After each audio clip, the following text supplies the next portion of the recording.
Please help me in welcoming Betsy Myers. Well done. Good afternoon, everyone. I love the name of this conference, Live Fearlessly, Imagine Your Path to Purpose. I know that I've gone to many women's conferences, and I always hope that I leave with a one or two ahas, or simply, sometimes we just need a day of our lives to step back and think.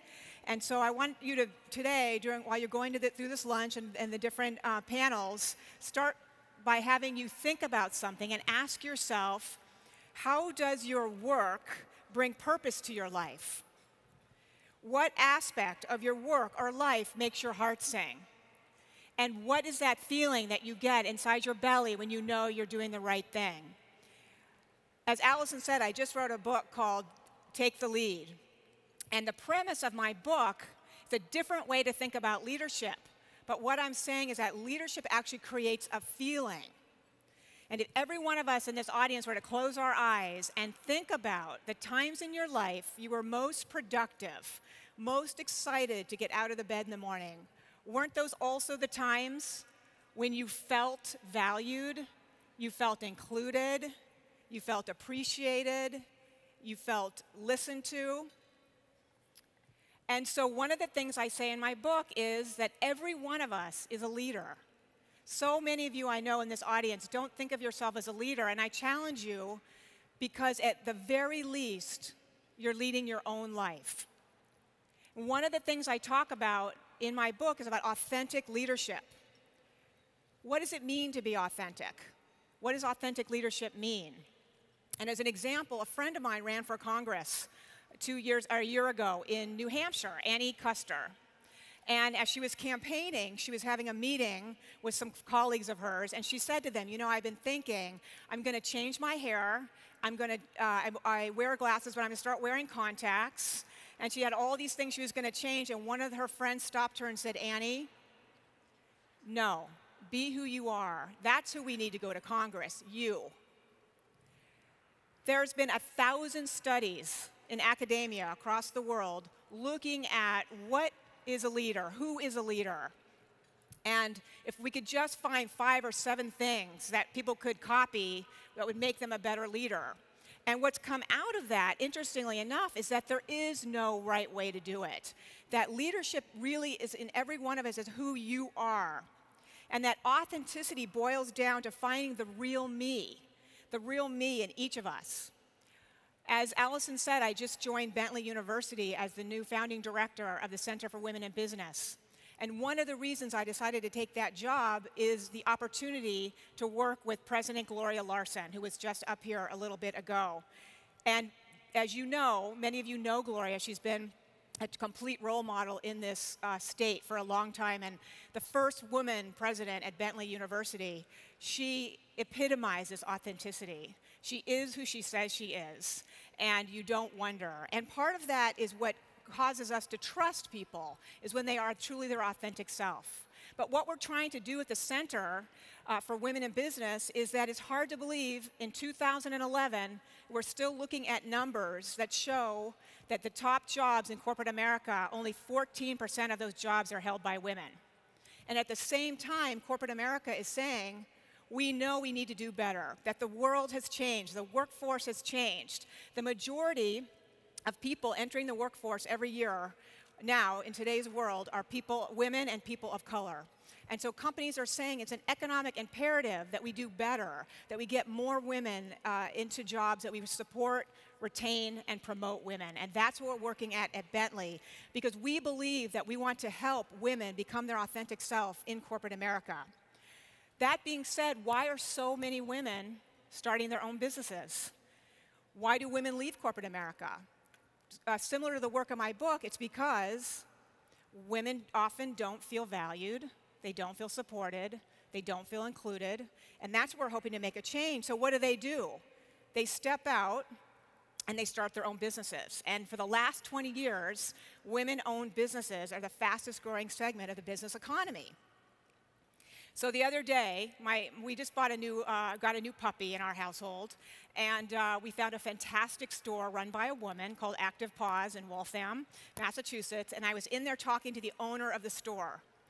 And her name's Kara, and she's passionate about dogs and animals. And she said to me, without even being prompted, she said, you know, I love dogs, and all my friends were always calling me all the time about how to take care of their dogs, their pets, what's the best food, what's the best leash, where do you crate them if you're going on a vacation. So she said, I finally decided that I'd start my own business.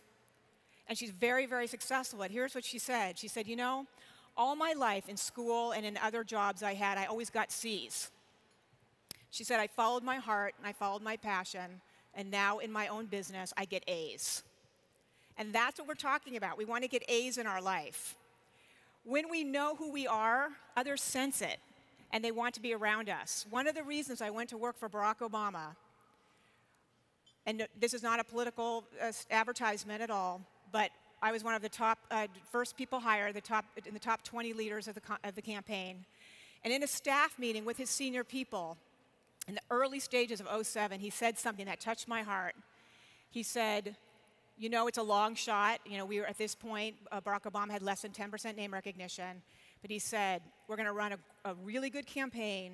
And if I win, great. And if I lose, so be it. But don't ever ask me to be something I'm not or someone I'm not to win.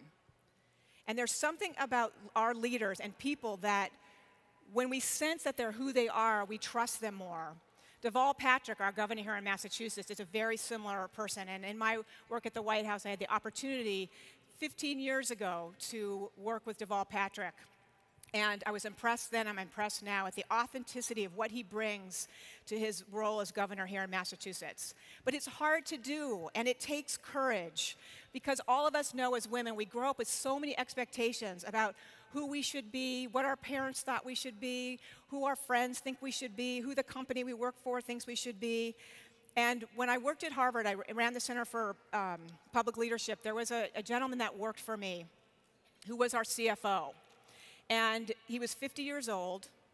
And through our conversations, he shared with me that all his life in his childhood, his mother said, you must get an accounting degree because you'll always get a job. So that was the path he followed, and his whole career had been CFO at various organizations. But his heart was in advertising and graphic design and more of a creative life. But he found himself 50 years old, working in an area that he didn't even love, and the truth was he wasn't that good at it. Because we usually do best in the areas of which our heart, where our skills are valued and where we should be in the world. And I always say this in my talking, which is, particularly we as women, we know you might put on a sweater that doesn't really fit, and you know it doesn't fit. And you might decide to wear it anyways, but you know all day long if it's a little tight, it might have a little hole under the arm, or maybe the color isn't quite right. And you decide, a leader in me, we decide to wear that sweater, but we know that it's not right. And so what's great about days like today is the opportunity to step back and say, you know, am I wearing the right sweater? Am I working in the right place? Are my gifts being valued? What are my gifts? And so what I challenge all of you to do is to add time into your life to think about these things, to go to yoga, to take a walk. We as women, we're running so fast and we always forget to stop and ask those questions. What makes us happy in the world? And then make sure you find mentors in your life, people who give you honest truth and feedback, not people who tell you you're wonderful all the time, but people who are willing to show you the truth in the mirror, to challenge us to be our very best selves. And a very interesting study came out by LinkedIn recently, and I think this is really interesting. 70% of people who are not currently a mentor were asked why. And the reason was they'd never been asked. So wherever person that you'd like to be your mentor, why not ask them if they would mentor you? Someone you admire in a career, or maybe not even in your company, somewhere else, to add that feedback and perspective to your life. So in closing, I just want to share a story with you that I've told before, so if some of you have heard it, I apologize. But I have a little daughter named Madison, and she's 9 now, and she's probably teaches me the most in my life. And when she was 4 years old, I picked her up from preschool, and she said to me, "Mommy, please don't overschedule me." And as she saw all her friends getting picked up for ballet and karate, and so she said, "I just want to hang out with you and Daddy on weekends." So I said, "Well, okay, but if you ever discover anything you'd like to do, I'll help you do it." So when she was 6 years old, she discovered dance. And not surprising, because if you couldn't find her, she was always somewhere in the house dancing and singing. So she joined an organization that does ballet, tap, and jazz. And today, 3 years later, she dances 3 days a week. But at the time, we went to the store to pick out her leotard and her tutu and her tights and her shoes. And we picked them out, and she was in the dressing room, and she was looking at herself in the mirror with her outfit on, and she was just beaming. And she turned to me and she goes, "Mommy, I'm freaking out with joy." She said, "I was born to dance."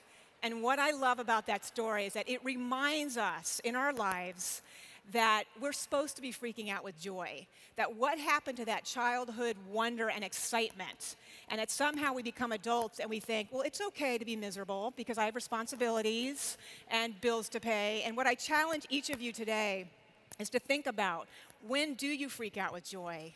What were the times in your life where you were freaking out with joy? And you know those people around you who are.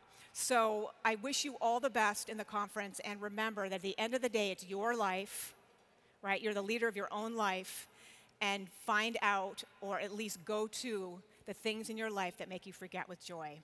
Thank you very much.